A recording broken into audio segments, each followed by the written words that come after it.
Hello, I giving Boboy na may rakpam. Nahanam pamas di sorgi wapaw ta na bagida maglakpiba ang sige magkatagachari. Agi prathna di nahak na takdi ba wapaw ang sige mapal na isor buhay na nungsiba amasung mahaki mi aduga mahaki singlup buhay na nungsiba sini. Diba ehak na nahaki na pamda nolukchoning ba dudi nahak na takdi ba wapaw asina.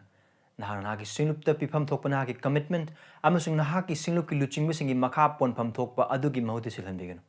Adu ba wapaw sige mapal na. Nahakising lupa hinanong siba, nahakising luching mo sing buhay hinanong siba, at quite maruoy na, isuri matik mga agdang maghingba punsi na chakot pa adu, eki pratana ni. Ibang umaki wapaw, taminas.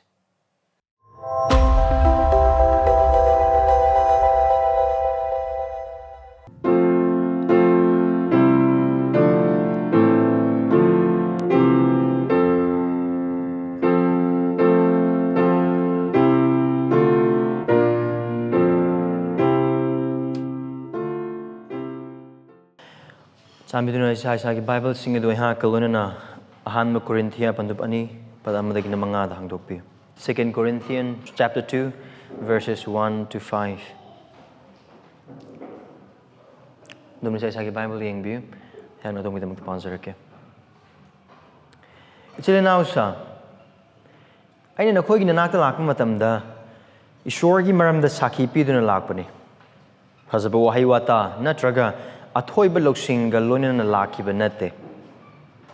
Maram day na nakoy ginarakta layring da Jishu Krista. Hai ba di crossta hatkhraba mahak adu natana atay kari amata khangdana ba ipukning na leple. Ay na sona kina amasung yamna tanik-tanik na nakoy ga lonin na layrami.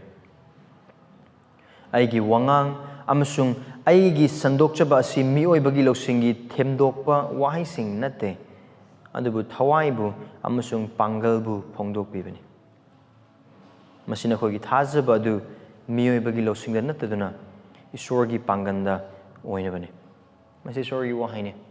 de wahaine simak thazaduna loksinse prathna tause sorgi matengnis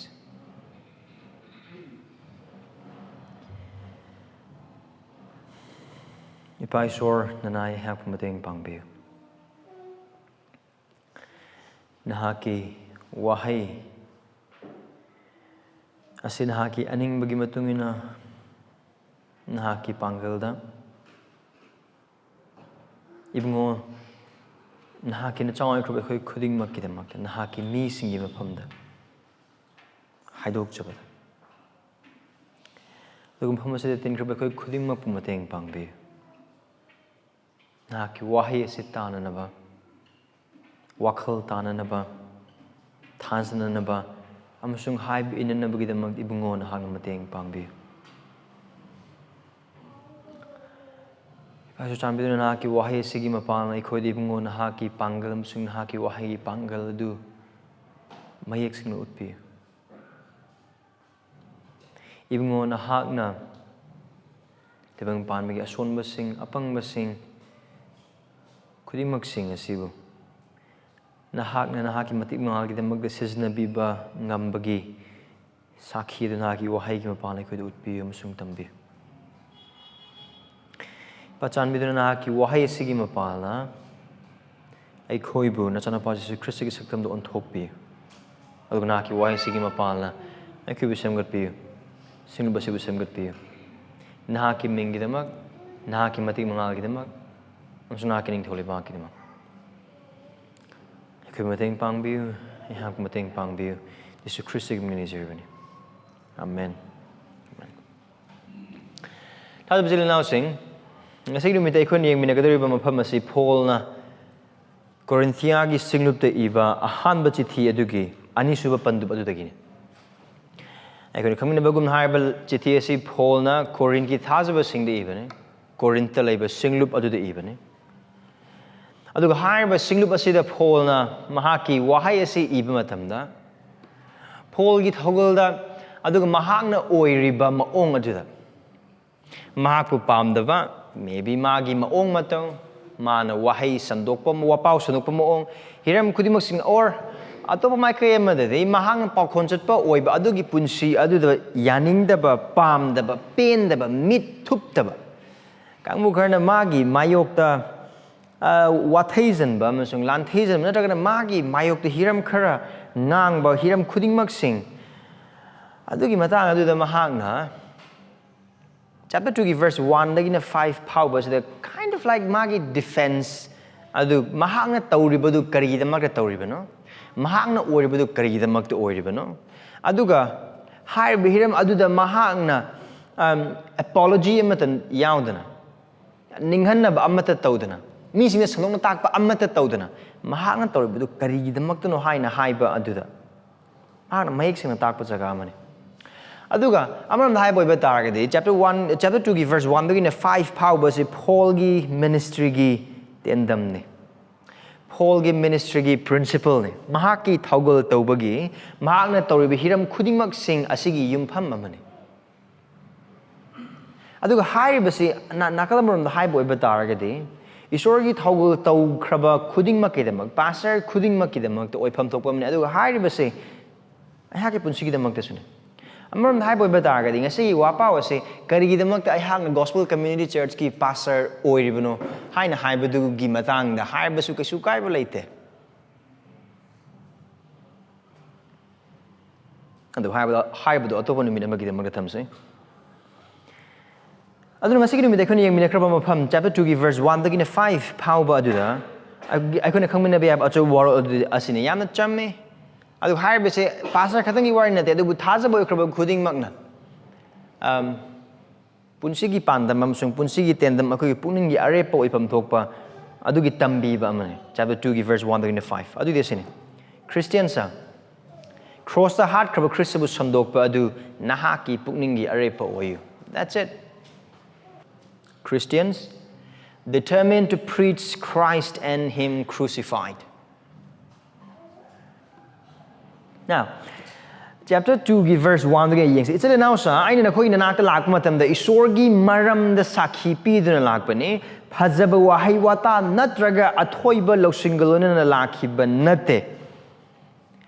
amram dai boy bataragadi mafam asida Paul haibase mahakna kramana korin ki sahar adu changla ki korin ki lam adu changla ki kramana magi thogal torpo do horok khiba ga aina haibaduni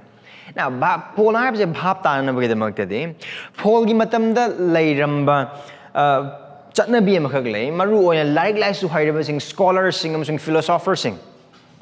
makoina tawbase makogi hai singba losing makogi ngangba haiba makogi losing gi awangba khudingmak sing adu mafam mafam da chatuna ngang duna makogi matung innaba mi sing khome adu khaktang nate adugumba wa ngangba da hairaba aduga haithoi sing thoraba khudingmak sing adugi satra oinanabagi damak kangbu khara amadi paisa mayam piduna makogi oza amana makogi guru am oina gi damak to hone aduga haiba aduna maram oraga wangang ba yamna haiba losing yamna wangba miyoibagi oiba losingi hiramda kari haigani awai akhum yamna haiba pairaki losing phajana leiba aduga mising khonba ngamba adugumba mising se ikai khumnaba khaktang nate makoina phangli se mising masak mayam khangba khaktang nate makoina phangli se aduga paisa paiba ani man makoi matung se lan gi matung ngana inbagumna mayam ile aduna Paul gi matamda leiramba apau mising ozani haina leiraba sing haithoi sing thoi haina leirkraba khudingmak sing aduga Paul na Corinthia da laga mahagi thogol tawba horakpa matam aduda mahagi matamdu da leiramba mising dagi khwaidagi tonganba top tonganba manadaba aduga chunadaba yengak poiba taragadi thak yamna nemba moongdane Paul na Corinthias gi mafam asida laktuna mahagna thogol tawba horaga mahagna Corinth gi sinu blingkhakibase now hai base koina pakonjaba singi tabak pan tara gani pan pa boy bata gadi mahang mato Corinthia da karamaina changlaki adu Corinthia da magi thogul mato karamaina tobun haina hai badugi background adu Acts chapter 18 pakonjaba singi tabak pan tara gani pan pa boy bata gadi mai sing uba phangani matam adu da mahang masana masabu yamna losing leiba yamna wang amagubda microphone ama pairaga or mam gi mang ai nganglaw haina haraga ne ma changkhiba manate adubu thogol tawna bagi damakta Priscilla masuk akuila galona na dambur sabagi sinpham do pairaga satra khomo onne changakte magi maning da mi myam khomjan bagi damakta ma kaisu changakte adubu dambur sab icham mi amoya aduga adugi Kuchang Machangak Adda, Maki Tawal Tawa Matawadu. I said in Magna Hiribase. Again, Silly Nausa, Mana Corinta Labor Tazabasing, Mahaki, Isori Todal, Mahana, Wapas on the women upon Linkagrab Singlu, but to the Maki, Nunsiba, Maki, Chan Biba, I'm saying Maki, Tamoy the Labor, Makogi the Makta Labor, Matil Mana, Ama Oibagi Punsi, Adu, my Mapamasa the Ubapang. Otherwise, the man hybrid, I know going upon the Lakpamatam Aduda. Evan Panbu low sing. Haiba sing, couldn't mixing to the loinum I laki, but at the Karamana laki, but Isorgi, Maram the Saki, Peter, the testimony of God, the mystery of God. Mahana Corinthia the laki, badu, Mingchat Tananaba. Matungin Memi Yamnanaba. Paisa Pinanaba. Lantum Comsanaba. Ming Chowranaba. Aduga Magi Oiba Ning Toleba Amasaganaba Gidamaka laki, but Adu mahanga laki badu Isorgi saki adu Isorgi maramgi saki adu haidok nanaba adu tambinanaba adugi mapala singlup linkatnaba adugi mapala mangkraba thawai sing penanaba adugi mapala thajaba sing semgatnaba adugi mapala singlup sing semgatnaba adugi mapala thajaba sing adubu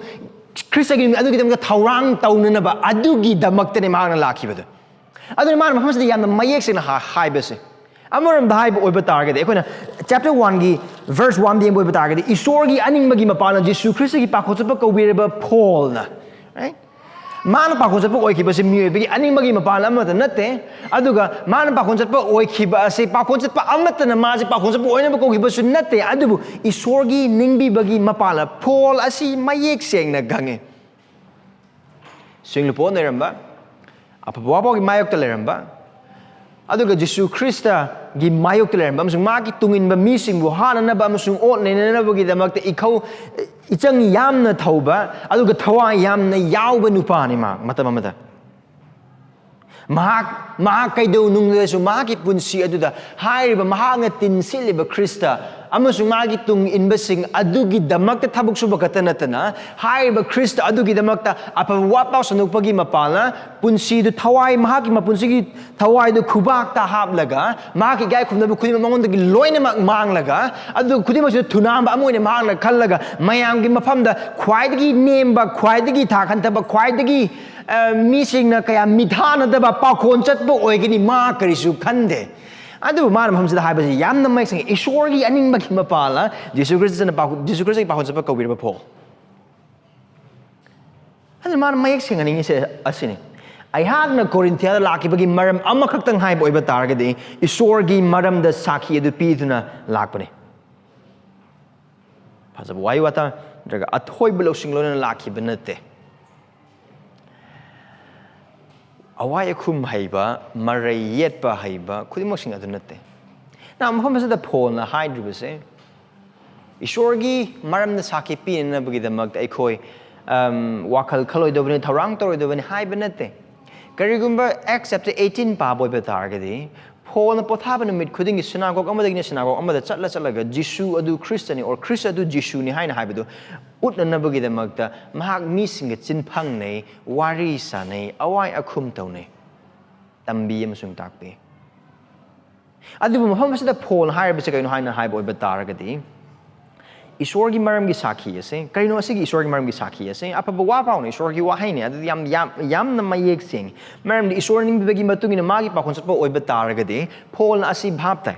pa konsep pa hire se kaino pakon chat pahabidi kanagumba amana karigumba thabak amagi damak ta thar mi ama haina haibani adu oiba targadi Paul na Corinthia da lakma matamda maki aning sandu unaba natte losing sandu unaba natte yamna khangamba ya yamna urambe ya yamna leirambe ya mangon awai khum tawba haibagi hiram khuding maksing adu ma pakon chat pane adu oiba targadi mahang na tawba ambassador amo oina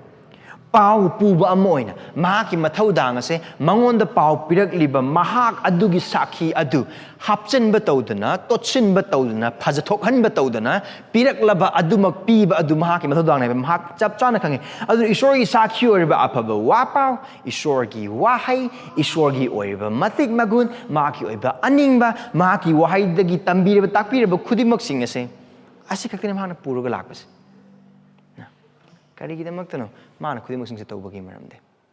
Karidamakno Paul, Hausi Matan Thai Boy Batagi, the PhD degree Mangamune, Gamaliel Gisatre, Sanhedrin Gi, Luching Singi Marakta Amane, Aduga Tawayaubi, the High Boy Batagi, the Mongi, and Tawayau late, Wyatt and Kung with the High Boy Batagi, the Bible or Aribal no Kung with the High Boy Batagi, the Magamana of label, me, Amatan, the Karidamakno, Kudimak Singer, the Mang, Loinamakado Maga, Isorgi Saki, the Icham Chamba, Maongda, Yam the missing the target number Tibanatana, missing target people to na bathi banatani yamna chamba mo ong da mana dambu saba amagi sinphama du painaga Corinthia da apaba wapau sandok tuna singlup sing linkhana bagi da mahag lakhi bagi maram de Paul gi thamoi da kari lep khibna maram moraga no adune verse 2 da khona uba phangbis maram de nakhoi gi narak ta leiring da asine Paul gi pukninggi areppa da bangna thajaba sing adu da laikhraba Christian sing adu da mahagna pamba du Kariyamata Pamde. Hiramaman Amakagsinatana. Adu Karino Jishu Christa, Haibdi crossta, hatkhraba, mahak adu natana, Ate Kari Amata Kangdanab Ipukninda Leple. Paul Pukninggi areppa du Karino Karidamakana Corinta Chalibase, Apawapa Sandong and Bagidamakta. Ishorgi Wahai Tamina Bagidamakta, Ishorgi Saki Adu Puraga. Adu chatpagi thodok hedok maram di kari gidamak to no adu sandokpagi mapal na mi singna papagi pungning hongno Jesu Christ thajarak laga mag sing to yaru matam adu da phauba adu da su matam adu gi chatna bising gi matang da adu ga matam adu gi loksing khudim bosung tambi tapi bagi natte adu amata natte adu Paul mafam adu da thatra ga nipan Corinthia da leiraga mahana thawul toba matam adu da maki wakhal on da leiba maki thamoi da leiba maki aningba maki apamba maki khaurangba masa khatang gi natana Corinth ki thajaba khudingmak sing adu gi damakta mahak leiba apamba di Christa Jishu amasung mahakpu crossta hatkhraba adu khatang khangba to preach Christ and Him crucified, to make them know Christ and Him crucified. That's it. Adu khaktane. Aduga hai badu mahaki pukninggi arepane. Amaram hai batagdi Paul na asiniman haise. Aina Corinthia da lakri mamang aduga laab matung dasu. Aduga na khoga leiminarba matam dasu. Aigi thamoi da tatana ngangaga leiba. Aigi thamoi da tatana phirep ama lauraga leiba. Aigi hingbada orbasu sibada orba targasu. Aihanga nakhoigi marakta piningba, nakhoi na hena khanghaningba, nakhoi na khwadagi wangna uhaningba, nakhoi na khwadagi nungsihaningba, nakhoi na khwadagi thagat haningba, nakhoi punsina konsan haningba, Nakoina Kangbagi Wangba, Nakogi Tamogi Oiba Punsi, Aldagi Hena Kangba Pamba, Hiram Amakatene, Krista, Aduga Mahakpu crossta, hatkib, Adugi Matang the Kaktang. Kari Hai Magna chapter 1, give verse 18. Mam the Mang Labasing the cross ki one, the Pangmane, the Bukanbira by Kudi, one, the Shorgi Pangalni. Maharan Patrak Matam the Crano. Maram the Jew sing a Kudam tea, Aduga Greek sing a low sing tea. Aduba Koina the cross hatkhraba Khristabu Maram doesn't do it. Mahaka said Jehudi sing the Kudi Tinapam, Amasung Greek sing the Apangmane. Can you the Paul Teresa? Paul Corinthia apaba wapau sanuna bigida mag togol to amon and lakpa matamaduda mark ako with the lady but missing adugi aning apam later but Greek sing amasung Jehudi macha sing Greek sing na kari thiba low sing Jehudi macha sing na kari khudam makoy na pamba adu kari no low sing gyan taibang pamba ko low sing Then Pampico means or Jewish in the Masiha Adugi Kudam Tangdam Kudimax Makogi Pan Makogi Tamoigi Makogi meet to Pangadoba, Makogi Tamoy, Harau Hangadoba, Makoi Kubak Pugadoba, Amasung Makogi Wakal Unga Gadum Lebs Hiram Amatanate, Loxing, Amasung Kudam. Lingmatan High Boy targeting kind of missing a pamise, Anaba Paba, Pashapak in Hybridum Hyba. Ishona nang bunung siya nang yapa mo kuno magpangani ha na haiba mai thiba kuno mai pakan bibang ngam haiba aduga ikoi ge aning ba pam khuding mak ikoi thamoi leba aning ba pam khuding mak pibi gani taubi gani chingbi gani chatpi gani adudagi di mai pakhan gani maning natana makok oihan gani awab amata leiroi mai pak adugum bahiram sing adu ngaktane adu Paul na tori bisikrai no ꯀꯔꯤꯒꯤꯗꯃꯛꯇꯅꯣ ꯄꯣꯜꯅ ꯊꯥꯖꯕꯁꯤꯡ ꯑꯗꯨꯗ Jesus Christ ꯑꯃꯁꯨꯡ cross ꯍꯥꯠꯈ꯭ꯔꯕ ꯃꯍꯥꯛ ꯑꯗꯨ ꯅꯠꯇꯅ ꯑꯇꯩ ꯀꯔꯤ ꯑꯃꯠꯇ ꯈꯪꯗꯅꯕ ꯃꯍꯥꯛꯀꯤ ꯄꯨꯛꯅꯤꯡꯗ ꯂꯦꯞꯂꯤꯕꯁꯦ ꯃꯔꯝꯗꯤ ꯃꯇꯝ ꯑꯗꯨꯗ ꯂꯩꯔꯝꯕ ꯊꯥꯖꯕꯁꯤꯡ ꯑꯗꯨꯅ ꯈ꯭ꯋꯥꯏꯗꯒꯤ ꯃꯊꯧ ꯇꯥꯕꯗꯨ ꯑꯁꯤ ꯈꯛꯇꯅꯤ ꯑꯗꯨꯒ ꯍꯥꯏꯔꯤꯕꯁꯤ ꯍꯧꯖꯤꯛꯀꯤ ꯃꯇꯝꯗ ꯍꯣꯡꯕ ꯀꯔꯤ ꯑꯃꯠꯇ ꯂꯩꯇꯦ ꯍꯥꯏꯔꯤꯕꯁꯤ ꯀꯔꯤꯝꯇ ꯍꯣꯡꯕ ꯂꯩꯇꯦ ꯑꯃꯔꯣꯝꯗ ꯍꯥꯏꯕ ꯑꯣꯏꯕ ꯇꯥꯔꯒꯗꯤ ꯄꯥꯁꯇꯔ ꯑꯃ ꯑꯣꯏꯅ ꯑꯩꯍꯥꯛꯀꯤ ꯊꯧꯒꯜ ꯑꯁꯤ ꯅꯈꯣꯏꯒꯤ ꯅꯐꯝꯗ ꯅꯈꯣꯏꯅ ꯇꯥꯅꯤꯡꯕꯗꯨ ꯇꯥꯍꯟꯅꯕ ꯅꯈꯣꯏꯅ ꯑꯄꯥꯝꯕꯗꯨ ꯍꯥꯏꯕꯗꯨ ꯑꯩꯒꯤ ꯏꯊꯧ ꯅꯠꯇꯦ ꯑꯩꯒꯤ ꯈ꯭ꯋꯥꯏꯗꯒꯤ ꯆꯥꯎꯕ ꯊꯧꯗꯥꯡꯗꯤ ꯅꯈꯣꯏꯅ ꯇꯥꯅꯤꯡꯕꯗꯨ ꯇꯥꯍꯟꯕ ꯅꯠꯇꯦ ꯑꯗꯨꯕꯨ ꯅꯈꯣꯏꯅ ꯈ꯭ꯋꯥꯏꯗꯒꯤ ꯃꯊꯧ ꯇꯥꯕ ꯄꯤꯕ ꯑꯗꯨ ꯈꯛꯇꯪ ꯑꯩꯍꯥꯛꯀꯤ ꯊꯧꯗꯥꯡꯅꯤ My main task is not to tell you and give you what you want but to give you what you need ꯄꯥꯞꯀꯤ ꯃꯇꯥꯡꯗ ꯇꯥꯅꯤꯡꯉꯝꯃꯣꯏ ꯀꯔꯤꯁꯨ ꯑꯗꯨꯒ ꯄꯥꯞꯀꯤ ꯃꯇꯥꯡꯗ ꯁꯟꯗꯣꯔꯛꯄ ꯃꯇꯝꯗ ꯑꯩꯉꯣꯟꯗ ꯍꯥꯏꯔꯦ ꯀꯔꯤꯒꯤꯅꯣ ꯑꯩ ꯄꯨꯊꯣꯔꯛꯏꯁꯦ ꯅꯣꯏ ꯈꯟꯕ ꯌꯥꯏ ꯅꯈꯣꯏꯅ ꯇꯥꯅꯤꯡꯗꯦ ꯅꯈꯣꯏꯅ ꯄꯥꯝꯕꯗꯤ ꯀꯔꯤꯅꯣ ꯊꯃꯣꯏ ꯀꯥꯏꯔꯒ ꯂꯥꯛꯄ ꯑꯣꯏꯕ ꯇꯥꯔꯒꯗꯤ ꯊꯃꯣꯏ ꯀꯥꯏꯕꯁꯦ ꯃꯦꯟꯁꯤꯟꯕꯤꯒꯅꯨ ꯊꯃꯣꯏ ꯀꯥꯏꯔꯤꯉꯩ ꯃꯇꯝꯗ ꯄꯥꯞꯀꯤ ꯋꯥꯔꯤ ꯁꯥꯕꯤꯔꯛꯀꯅꯨ ꯑꯩꯒꯤ ꯑꯁꯣꯟꯕꯒꯤ ꯃꯇꯥꯡꯗ ꯋꯥꯔꯤ ꯁꯥꯕꯤꯔꯛꯀꯅꯨ ꯑꯁꯦꯡꯕ ꯁꯟꯗꯦ ꯈꯨꯗꯤꯡꯒꯤ ꯑꯁꯦꯡꯕ ꯁꯟꯗꯦ ꯈꯨꯗꯤꯡꯒꯤ ꯑꯐꯕ ꯋꯥꯄꯥꯎ ꯊꯥꯖꯕ ꯏꯆꯤꯜ ꯏꯅꯥꯎꯁꯤꯡ ꯀꯔꯤꯒꯨꯝꯕ ꯅꯈꯣꯏꯅ ꯁꯤꯒꯨꯝꯕꯁꯤꯗ ꯂꯥꯛꯄ ꯃꯇꯝꯗ ꯅꯈꯣꯏꯒꯤ ꯇꯥꯅꯤꯡꯕꯗꯨ ꯇꯥꯅꯅꯕꯒꯤꯗꯃꯛꯇ ꯂꯥꯛꯄ ꯑꯣꯏꯕ ꯇꯥꯔꯒꯗꯤ ꯏꯁꯣꯔꯒꯤ ꯊꯧꯖꯥꯜ ꯑꯗꯨꯗꯤ ꯑꯩꯉꯣꯟꯗꯒꯤꯗꯤ ꯐꯪꯉꯣꯏ ꯃꯔꯝꯗꯤ ꯃꯐꯝ ꯑꯁꯤꯗ ꯑꯩꯍꯥꯛꯅ ꯏꯁꯣꯔꯒꯤ ꯊꯧꯖꯥꯜꯅ ꯅꯈꯣꯏꯒꯤ ꯄꯥꯁꯇꯔ ꯑꯣꯏꯕꯁꯦ ꯃꯤꯑꯣꯏꯕꯒꯤ ꯑꯅꯤꯡꯕꯒꯤ ꯃꯄꯥꯟꯅꯗꯤ ꯅꯠꯇꯦ ꯑꯩꯍꯥꯛꯅ ꯄꯦꯜꯍꯟꯒꯗꯧꯕ ꯑꯃꯈꯛꯇꯪ ꯂꯩ ꯃꯤꯑꯣꯏ ꯑꯃꯈꯛꯇꯪ ꯂꯩ ꯏꯁꯣꯔ ꯑꯃꯁꯨꯡ ꯈ꯭ꯔꯤꯁꯇ ꯑꯩꯍꯥꯛꯀꯤ ꯊꯧꯒꯜꯒꯤ ꯇꯦꯟꯗꯝ ꯑꯃꯁꯨꯡ ꯑꯩꯍꯥꯛꯀꯤ ꯑꯄꯥꯝꯕ ꯑꯃꯁꯨꯡ ꯑꯩꯍꯥꯛꯀꯤ ꯊꯃꯣꯏꯗ ꯂꯩꯕ ꯑꯅꯤꯡꯕ ꯑꯗꯨꯗꯤ ꯑꯩ ꯏꯁꯥꯃꯛꯀꯤꯗꯃꯛꯇ ꯑꯃꯁꯨꯡ ꯑꯩꯈꯣꯏ ꯈꯨꯗꯤꯡꯃꯛꯀꯤꯗꯃꯛꯇ ꯈ꯭ꯔꯤꯁꯇ ꯑꯃꯁꯨꯡ ꯃꯍꯥꯛꯄꯨ ꯀ꯭ꯔꯣꯁꯇ ꯍꯥꯠꯈ꯭ꯔꯕ ꯑꯁꯤꯒꯤ ꯃꯇꯥꯡꯗ ꯈꯪꯕ ꯍꯦꯟꯅ ꯈꯪꯕ ꯑꯃꯁꯨꯡ ꯑꯗꯨ ꯁꯟꯗꯣꯛꯄꯗꯨ ꯈꯛꯇꯅꯤ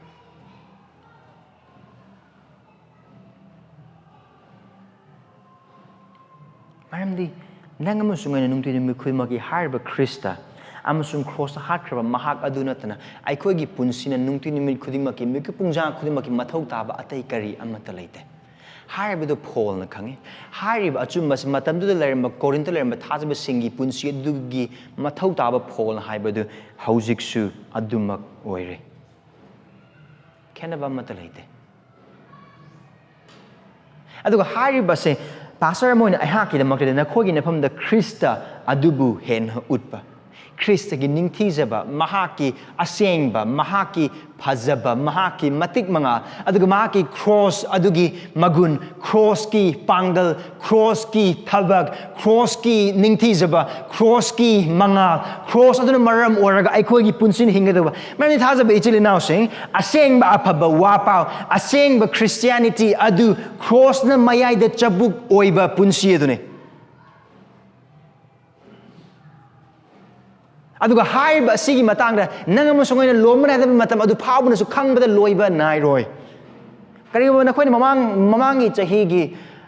ꯅ꯭ꯌꯨ ꯏꯌꯔꯒꯤ ꯋꯥꯄꯥꯎ ꯅꯤꯡꯁꯤꯡꯈꯤꯕ ꯑꯣꯏꯕ ꯇꯥꯔꯒꯗꯤ ꯑꯩꯍꯥꯛꯅ ꯃꯃꯥꯡꯒꯤ ꯅ꯭ꯌꯨ ꯏꯌꯔꯗ ꯁꯟꯗꯣꯛꯈꯤꯕ ꯋꯥꯄꯥꯎ ꯑꯗꯨ ꯐꯤꯂꯤꯄꯤꯌꯥꯗꯒꯤ ꯁꯟꯗꯣꯛꯈꯤꯕ ꯑꯗꯨ ꯀꯔꯤꯅꯣ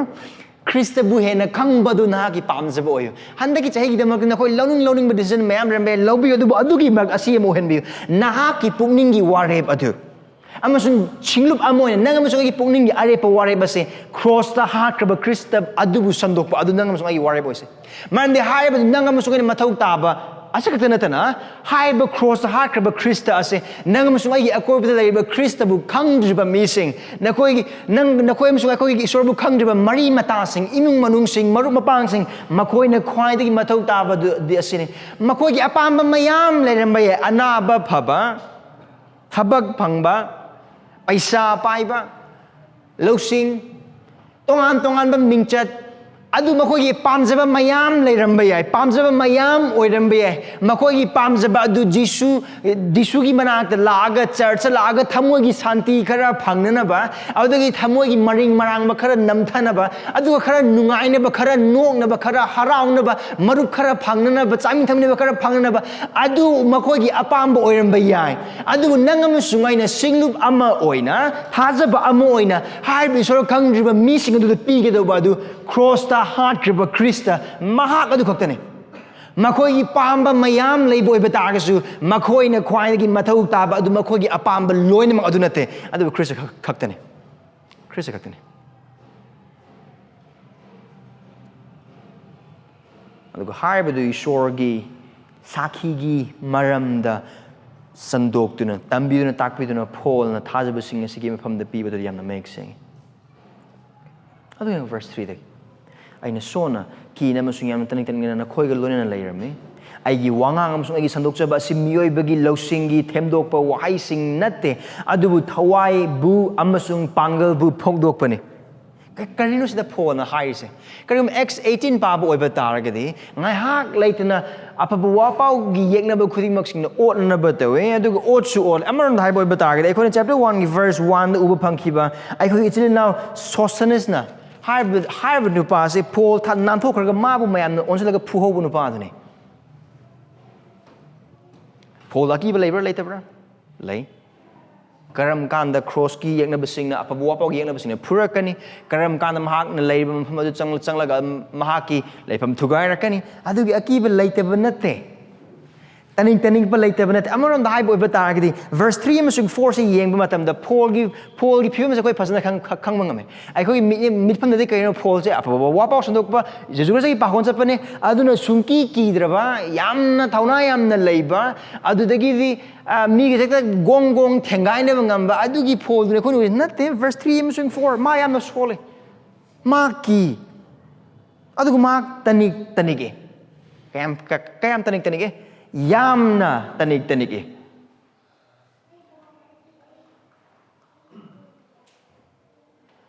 thada bichil now sing maham se yamna mayek sing le post karino hai boy bataragadi Paul na Corinth thabak suba hobudagi horaga mahagna pabuwa sandokpadagi horaga hairibadagi pan hojik singlup le linkhatlaga thajaba sing leiba khudingmak sing ase asigi thodok hendokpa maram khudingmak sing se Paul na maram oiraga natte now chapter 1 da khoina pa khiba oiba taragadi khaibung tanabagi matang adu da Paul na kari haikra Paul la hatkhraba crossta kari da makna khoina khaibung tanari bese mani Paul masa magna khange Corinth singlup leiba horaiba leiriba amasung thajab sing leiriba aduga Corinth mahaki thogul manung adugi mahai khudimok singdo yan boy ba targadi Paul na khangba se karino ai maram de matana de singda aigi haiba singba aigi wangang ba haiba natte now theologians sing haibagi matung ne Paul se yamna thickname even wangang ba the power the su marai tat panupa mani marai lo manupa mani Paul se hek yeng ba matam da mangona sumaninga ba kari mate yaude hek yeng ba matam da si miji manak jam boy ba taragadi kari mo phang do mal adu kumba man ba natte personality mate yaude mangonda amaram the high boy bataragadi matam aduda lairam leba tambi takpi ba haibasing maming chatla basing adugi markta Paul se kari sunate thunamba magumani kanamtana ma wapau so no ba kasu kobi gram godo gunate sina ko ma chat ne tambi takpi mayam maming kaisu chatte mi ne kaisu khangde mi ne kaisu singthana de sole ki tanik awanang khang khudimak sing maon na laitaba natte maham se phami ba khoi khudimak sing ne phawa pau gi maram gi demak or sandok pagi maram na yum dei tan thorok pa kana amata laitre or maring de koi in naraga pha na bam sung phu na ba gi demak ta leiba koi ka yam ta yaudre ai khoi isana pari bible asipau pabagi maram na isagi unsa chakpagi manam namdri mi sing aktane adu Paul masama ki demak to oinadi awana ngadugi matig yamna lei yekna ba yamna lei thawaina magi sengdeba punsi magi apang baduna maram rakana magi yekna ba leiba nate apa wapa yekna ba sing adu magi achau yekna ba sing ne maku manghanaba amasung mahaku awafamda tahanabidam honaba missing actini. Aduga harba khudingmak sing adu mana verse 4 lak matam da ai wangam so ai sanokchaba asimi oi bagi lausingi themdok ko ai sing natte amarom da hai boy bataragadi phone na lakpa matam da machin da khoihi teiraga lakte ma hoi ma sole hoi ma ki hoi ma tani tani e adu khudingmak sing adu na maram oraga sandokpam thokpa apaba wa pao sandokpam thokpa isor gi saki pipam thokpa isor gi saki isor na oiriba kristna tokhraba amasung mioi bana oiriba mioi bagi pap hiram gi mata hiram khudingmak sing adu gi matang da ma ki mathak ta yekna ba sing leire hadu na ki balaite mang mi sing na hat pe haibagi maram na mahak hat pa hat na bagi da leire mi sing adu makoi wakal gi apam ba adu matung ina wapau sonong na bamsung thawal tawna na ba ma wakal da kari amata khande oining masing oi batar ga su chin thi de oi de bagang de haujigang gi matam da leiba jisu kristo bu thaja oi batar ga de mayam phanga do nungai do adu gu chin thi ba adu mi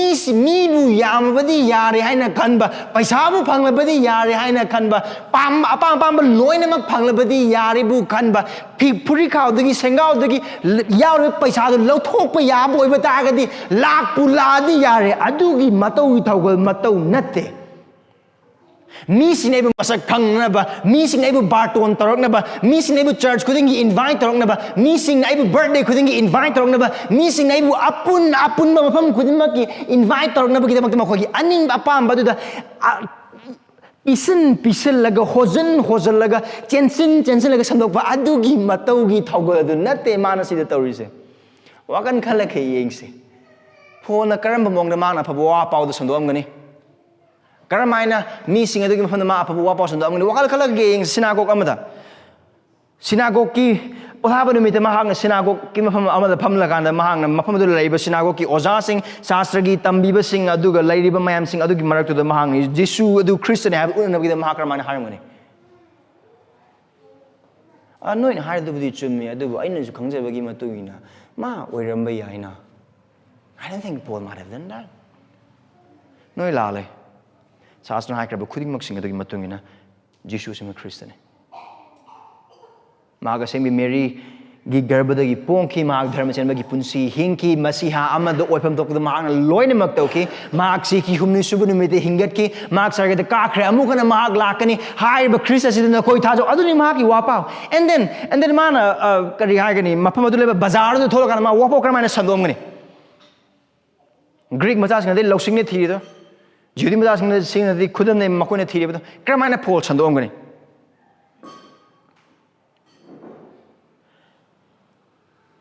Romeo da ikon uba phango mahangna apaba wapau adu de purakna bagi da makda mahangna mi pum khuding mak adu pap ki makada aran ba tahalak pa moong adu da phog so hongdok pa kesu leram loi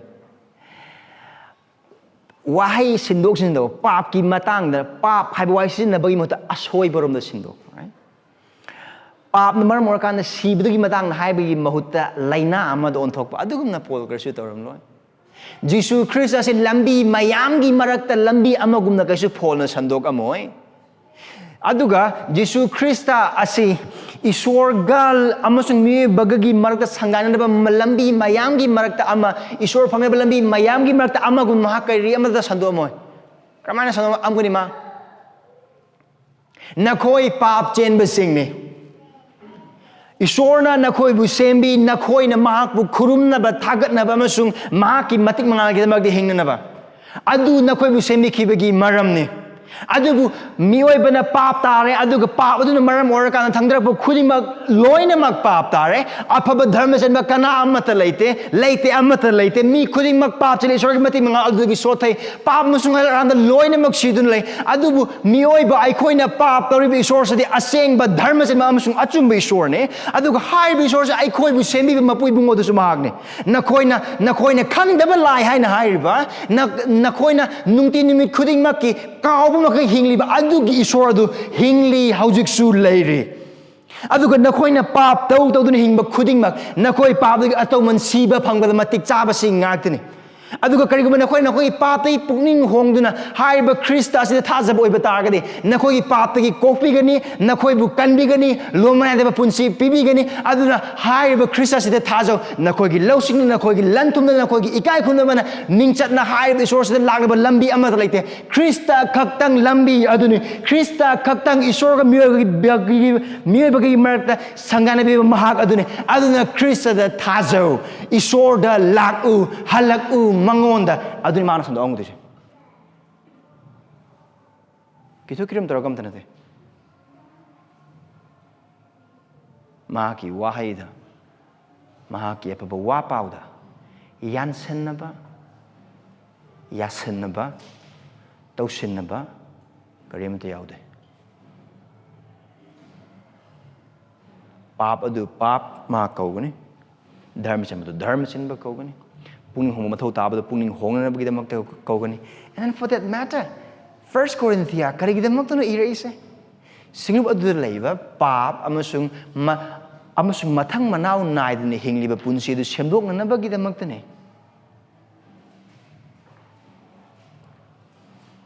adu kare thawai adubu thawai bu amasung pangal bu phongdokpani Paul Harrison ai mioi bagi haiba singba loksing adugi matung inna nakoi apa madu pina bagi damak lakpa natte adubu Krista du khangnaba adugi damak tamang isorgi maram saki sing pin lai adugu haiba kari uba phange thawai bu musung pangal bu phongdokpani karam haina Paul na sandoleba apaba wapau karam haina mana takpi be isorgi wahai duna karam haina thawai gi isorgi thawai sing badugi pangal du karam haina uba phangma gi han han badadi matamamada pa musung arana siramba khaktang natana lapna leramba sing adubu harba apaba wapau sigi mapala kari kawi mahangna ichilinausa adu khaktang nate harba apaba wapau asi khaki mapala singlup linkale Corinthiada adu khaki mapala harba apaba wapau sigi mapala sori pangal karmahane oi mangli bathawai sing adu makhogi paptagi pungning hongduna Jesu Christ da thajarak matamda adugi mapala makhogi paptagi kokpi phange punsigi matungda punsi phange adu khaktang natana harba apaba wapau sigi mapala isorgi sakhi sigi mapala Krista amasung makpu crossta hatpa adubu khangbagi mapala adugi pau adugi mapala punsi sing hongdok pap mai thiba piduna aseng magi punste chawkhat pa Jesu Christ ki saktam do onthok ba khuding mak sing adu oi maramdi kari damak tuna pangal ase Paul gi losing gyan mioi bagi oi ba ngang bahaiba adagi di mioi bagi oi ba haiba singba aduda amatanate aduga themdok ba haiba khon ba haiba yamna personality wang ba aduda amatanate adu pangal se kari duno isor mahaki wahai amasung apaba wapau asidani now harba simana chawrang verse 18 the hatkhraba in chapter 1 gi kari haikre mahangna maramdi mangna laiba sing di cross ki wa adu apang mani adu kanbira bai khoi dadi wa adu isor gi pangal ni adu kari haikre man makha tana park pantamda verse 20 asing mi kada laibage wa thangi oza kada laibage juk asigi marai yena ba hibami kada da laibage isor na taibang pan asigi mi singi losing adu apang bohen manatra maramdi isor gi losing na taibang pan bagi losing gi mapal na isor bu khang mangamde masi chumba maram na sandokli ba apang ba wa asigi mapal na thajabu sing bu kanbi ba asi isor gi apam bane maramdi jiudis na khudam thi adu Greek sing lo sing the adu bai khoi na di cross hatkhraba Christ gi maram da sandok mahak se Judy sing di khudi thina pham amasung Greek sing di apang bane adubu kaubiraba makhoi da haibadi Judy amasung Greek sing di Christ asi isor gi pangal amasung isor gi lo sing oire maram de isor gi apang ba asina mi sing dagi hena singi isor gi ason ba asina mi sing gi pangal dagi hena kali where's the Paul Harris Thazba sila now sing. Akhoi gi singlu basi da hang liba mafam sing se thalhanna bagi damakta music and hapsan bagi karsu mathau ta de maming leiba mi sing invite toraga mafam se lephalaga performance on bagi karsu mathau ta de adu mi sing gi apam ba piraga hajika naha sing di chong phan ba yamna pambane adagi light khara mamba pambane maikhu khara kahan ba pambane aduna adu sing light sing hapsan maikhu sing hapsan ba adagi isai sing se beat ki oi ba isai sing adagi adu chong ba phan ba ya ba isai sing adagi hekta aduga mathau karam ta de mathau karimta tade hangli ba mafam sing je thalana na ba gidamak de nangam sungai to ba mathau ta ba se Yesu Christ gi apa ba wa pa adu semdok tana chumthok tana hena phaja thokhandana akhoi gi loksing hapchandana chamna chumna sengna mayek lana thajabayana akiba laitana sandokpa adu khaktane Paul mafam asida mahak na thogul tawkiba mataw adu mahak paisa kayam pai mahak ming kayam lay mangul mis na kayam dikai khumnei magi maning da mi sing na kayam illi adugi matungin amata natte akhoi ai amana kari khale ai paisa pairam boiba taragadi laikai gi mi sing na ai gi wa tarang madawani right ai na thabak amatang tawram boiba taragadi mi sing na ai se ai gi wa sakra lumna lobiram madawani kaino akhoi na khalise I ne sandokpa phaba wa pau se karigumba ai se lairik lai suda yamna haiba adudagi ming amma pakpa officer gumba ama oiba adudagi professor gumba ama oiba taragadi ai ne sandokpa wa ai na ngangba wa mi ne tabigani adune nangam sungai ne amatam da khalese right Pastor Singh na su kari khala kariguma khoi gi members se cham chani leibo ba taragadi adu members sing marak to officer sing kai sing phajana yaw bo ba taragadi adu gi pastor ma ai oi ba taragadi conference kuding gi preaching chat pa oi ba taragadi adu gi counseling session sing ma na pi bo ba taragadi khundu leiba church sing chalaga wapa sando aga mi sing masa yamna khangna bo ba taragadi Facebook to Instagram to Twitter to follower mayam leibo oi ba taragadi post ma thagat pa matam na mayam na zula lups laga yeng boy bataragadi YouTube the subscriber lakama lakani laibu oy bataragadi mayamna aigi wa tagani right building achauba laiba oy bataragadi mi singna changlakani program mayam sin boy bataragadi mi singna soidana lakani right wrong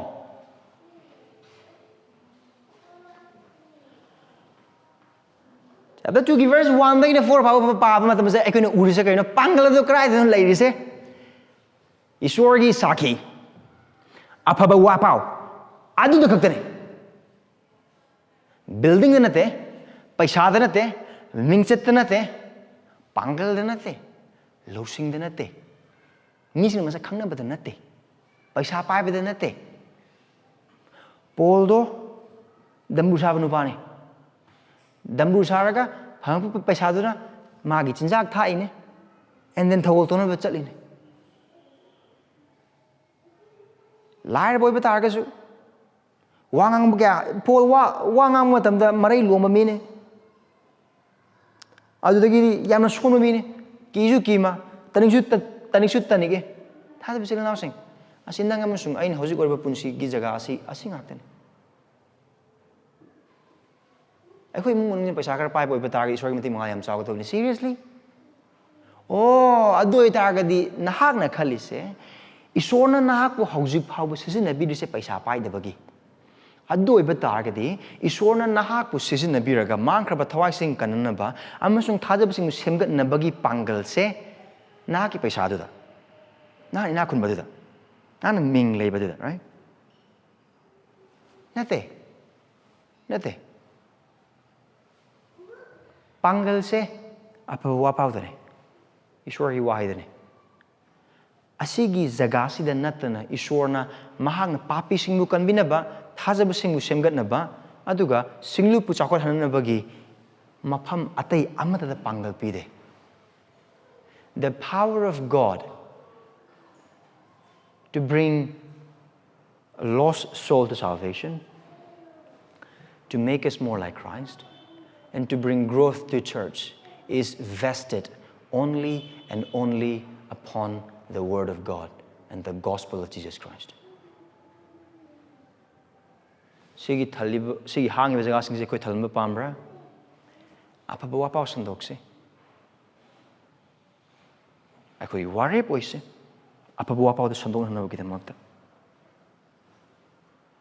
and verse 5 masina khoi gi thajaba adu Karida, miyoy bagi lausing da nataduna, ishwar gi pangal da oina bagi damakdani. matik mangal kanagino ishor gini kana kaktana phangba matik chai ishor na thagat pa kanagino ishor gini kana kaktana phangba matik chai ishor na adu iba target thaja bisil now sing Paul na Harris sini amon de sini man Harris verse 31 the makari haikre chauthok chaba mahak aduna Jehovah da chauthok chasano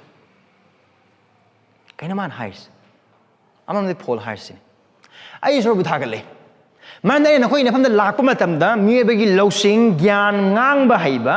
aduga thendok pa iba losing gi wahai sing na amatta natana icham chamba mi sing na kaya mithana da ba mi sing na anirak suna baton chu tawra oi do ba maong da losing amatta yaudna hai rib isori sakhi asi khaktang crossta hatkhraba Khrista amasung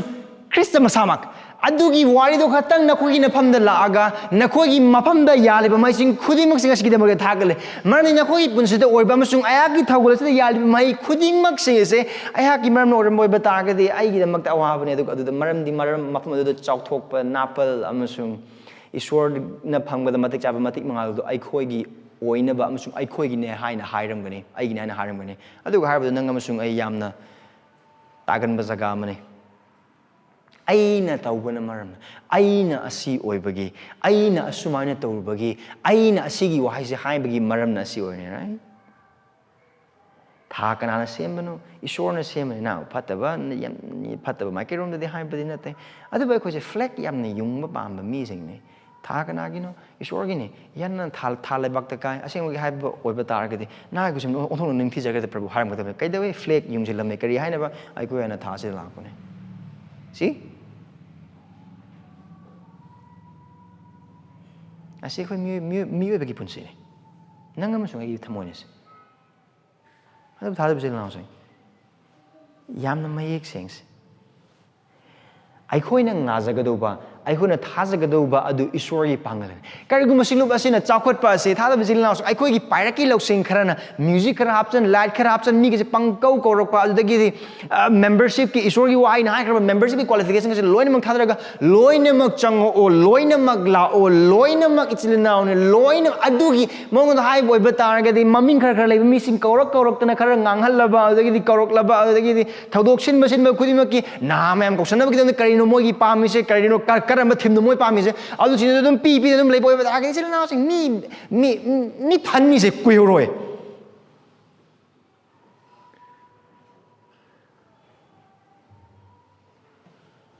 adu ai khoi na mi sing bu mataw karam haina sing ta pusalak pagi haina habdi yamna maru oi amdi pusalak pa adu na makoi bu thambu su dum mathau ta gani Jesu Christ thajar di paisa pai ge ni haibagi aran ba wapau adugi mapal na mi sing pusalak poi ba tar ga di paisa pai ne bagi wapau adum sandol ga leiba mathau ta ni sida music na mi sing pusalak poi ba tar ga di music hen na hapchen ba mathau dum tar ga ni Jesu Christ thaja boi ba tar ga ana ayek amat leiro nungai ba na pik thangani adugi wapau aran ba wapau adum mi sing pusalak poi ba tar ga di Sunday khudingi or acha matam khudingi ana ba phahan bagi adugi di nungai tab sing dagi ningkha tamhan bagi lai ba sing dagi ningkha tamhan bagi mai thi ba sing dagi ningkha tamhan bagi adugi thaba ga adum laini adu har ba khudimak sing adu kaino adugi mi sing no khara adum purak padi ya mi sing khara yamnadi lak padi yai aduga punba khudingi paisa khara adum phangbadi yai adu isor ning thau leibak tadi kana amatna har mi sing adugi marak adudagi di isor ning thau leibak phangba mi di adugi matik yam loi maramdi aikoina Jesu Christ gi apaba wapa osu hen ningthi jana bohona ba matamda hapchen na bohona ba matamda mayam na pam na bigi da mak hona ba matamda har ba wapa Jesu Christ gi apaba wapa oide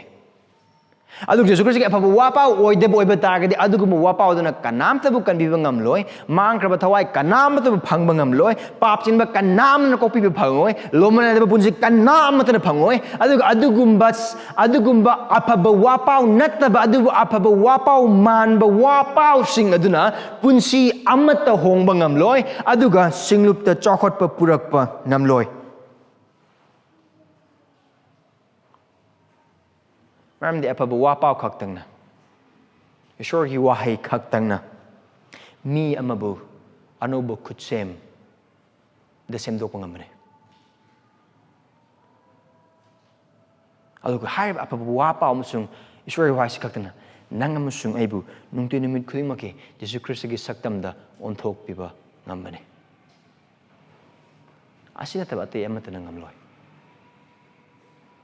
ꯑꯗꯨ ꯑꯣꯏꯕ ꯇꯥꯔꯒꯗꯤ ꯀꯔꯤꯒꯤꯗꯃꯛꯇ ꯑꯩꯈꯣꯏꯅ ꯑꯐꯕ ꯁꯤꯡꯅꯨꯞꯁꯤ ꯆꯥꯎꯈꯠꯂꯛꯄ ꯑꯣꯏꯕ ꯇꯥꯔꯒꯗꯤ ꯑꯐꯕ ꯋꯥ ꯄꯥꯎꯗꯨꯒꯤ ꯃꯄꯥꯟ ꯑꯩꯈꯣꯏꯅ ꯍꯥꯏꯒꯗꯣꯏꯁꯤ ꯀꯔꯤꯅꯣ ꯑꯩꯈꯣꯏꯗ ꯅꯠꯇꯦ ꯖꯦꯍꯣꯚꯥ ꯑꯩꯈꯣꯏꯗ ꯅꯠꯇꯦ ꯑꯗꯨꯕꯨ ꯊꯥꯒꯠꯄ ꯑꯃꯁꯨꯡ ꯃꯤꯡ ꯈꯨꯗꯤꯡꯃꯛ ꯅꯪꯉꯣꯟꯗ ꯅꯍꯥꯛꯀꯤ ꯃꯤꯅꯨꯡꯁꯤ ꯊꯧꯖꯥꯜ ꯊꯥꯖꯕ ꯌꯥꯕ ꯈꯨꯗꯤꯡꯃꯛꯁꯤꯡ ꯑꯗꯨꯅ ꯃꯔꯝ ꯑꯣꯏꯔꯒ ꯔꯥꯏꯠ Psalm 115 ꯑꯩꯈꯣꯏꯒꯤ ꯄꯨꯟꯁꯤꯅ ꯄꯥꯞꯁꯤꯡ ꯃꯥꯏꯊꯤꯕ ꯄꯤꯕ ꯃꯇꯝꯗ ꯀꯔꯤ ꯍꯥꯏ ꯄ꯭ꯔꯚꯨ ꯊꯥꯒꯠꯆꯔꯤ ꯅꯍꯥꯛꯀꯤ ꯋꯥꯍꯩꯒꯤ ꯃꯄꯥꯜ ꯑꯩꯍꯥꯛꯄꯨ ꯀꯟꯕꯤ ꯅꯍꯥꯛꯀꯤ ꯋꯥꯍꯩꯒꯤ ꯃꯄꯥꯜ ꯄꯥꯞꯁꯤꯗ ꯑꯩꯈꯣꯏꯕꯨ ꯀꯟꯕꯤ ꯊꯥꯖꯕ ꯑꯇꯣꯞꯄ ꯏꯆꯤꯜ ꯏꯅꯥꯎꯁꯤꯡꯅ ꯈ꯭ꯔꯤꯁꯇꯒꯤ ꯁꯛꯇꯝ ꯍꯦꯟꯅ ꯑꯣꯟꯊꯣꯔꯛꯄ ꯃꯇꯝꯗ ꯑꯩꯈꯣꯏꯅ ꯀꯔꯤ ꯍꯥꯏꯒꯅꯤ ꯄ꯭ꯔꯚꯨ ꯅꯍꯥꯛꯅ ꯏꯆꯤꯜ ꯏꯅꯥꯎ ꯑꯁꯤ ꯄꯨꯟꯁꯤꯗ ꯁꯤꯗ ꯇꯧꯕꯤꯔꯤꯕ ꯑꯐꯕ ꯊꯕꯛ ꯑꯁꯤꯒꯤꯗꯃꯛꯇ ꯊꯥꯒꯠꯆꯔꯤ ꯅꯍꯥꯛꯀꯤ ꯃꯤꯡ ꯍꯦꯟꯅ ꯋꯥꯡꯕ ꯑꯣꯏꯁꯅꯨ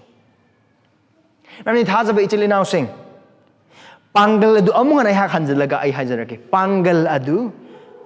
ꯃꯤꯁꯤꯡꯅ ꯃꯁꯛ ꯌꯥꯝꯅ ꯈꯪꯕ ꯑꯗꯨꯒ ꯌꯥꯝꯅ ꯃꯤꯁꯤꯡꯒꯤ ꯃꯔꯛꯇ ꯌꯥꯝꯅ ꯋꯥꯡꯕ ꯃꯤꯡ ꯐꯪꯕ